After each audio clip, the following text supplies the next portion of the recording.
Assalamualaikum warahmatullahi wabarakatuh. Izin memperkenalkan diri, perkenalkan nama saya Nengwulan Putri Handayani dengan NIM akhir 096.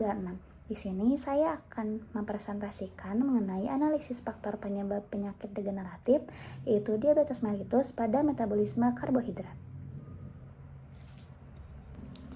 Kemudian di sini ada rumusan masalah dan tujuan. Rumusan masalah yang pertama, apa itu fungsi glikolisis dalam homeostasis energi? Bagaimana peran enzim dan hormon regulator? Yang ketiga, bagaimana disregulasi menyebabkan DM tipe 1 dan DM tipe 2? Dan yang terakhir, bagaimana dampak DM berbeda di anak, remaja, dan lansia. Kemudian, tujuannya menjelaskan glikolisis secara rinci, kemudian mengidentifikasi enzim dan hormon regulator, menganalisis mekanisme molekular DM tipe 1 dan DM tipe 2, dan yang terakhir, menganalisis variasi dampak berdasarkan usia. Pertama, glukosa adalah sumber energi utama tubuh melalui proses glikolisis. Kadar glukosa ini diatur ketat oleh hormon insulin. Jika regulasi ini terganggu, akan terjadi hiperglikemia yang memicu diabetes mellitus, baik tipe 1 karena faktor imun maupun tipe 2 karena resistensi insulin.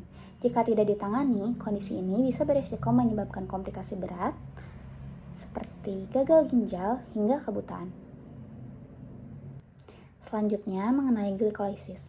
Proses ini terjadi di sitosol secara anaerob, di mana satu molekul glukosa dipecah menjadi 2 piruvat dan menghasilkan energi berupa 2 ATP serta 2 NADH.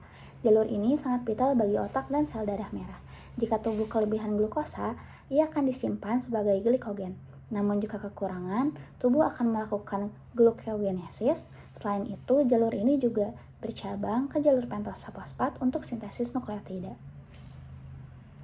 Pada regulasi ini, ada 3 enzim kunci, yaitu heksokinase, PFK1, dan piruvat kinase. Di antaranya, PFK1 adalah pengatur yang paling penting. Untuk hormon, insulin bertugas menurunkan gula darah dengan memasukkannya ke sel. Sebaliknya, hormon seperti kortisol, adrenalin, dan glukagon bekerja meningkatkan gula darah untuk menjaga keseimbangan energi tubuh. Masuk ke diabetes tipe 1, penyebab utamanya adalah autoimun, di mana sistem imun menyerang sel beta pankreas sehingga tubuh kekurangan insulin secara absolut. Faktor genetik seperti HLA-DR3 dan DR4 sangat berpengaruh di sini.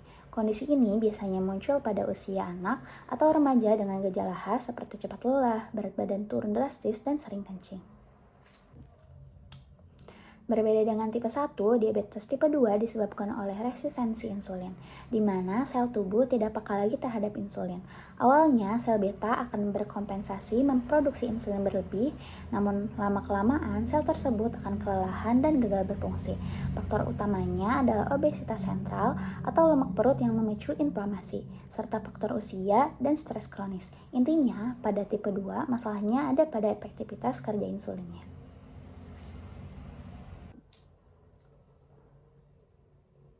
Tipe 1 disebabkan autoimun, muncul cepat pada usia muda dan wajib insulin.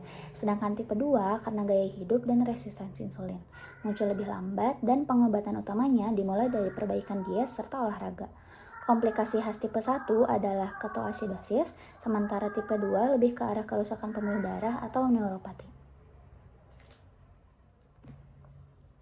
Terakhir, dampak diabetes berbeda di tiap usia. Pada anak-anak, diagnosis sering terlambat karena gejalanya tidak spesifik. Pada remaja, DM tipe 2 berkembang lebih cepat karena gaya hidup kurang gerak.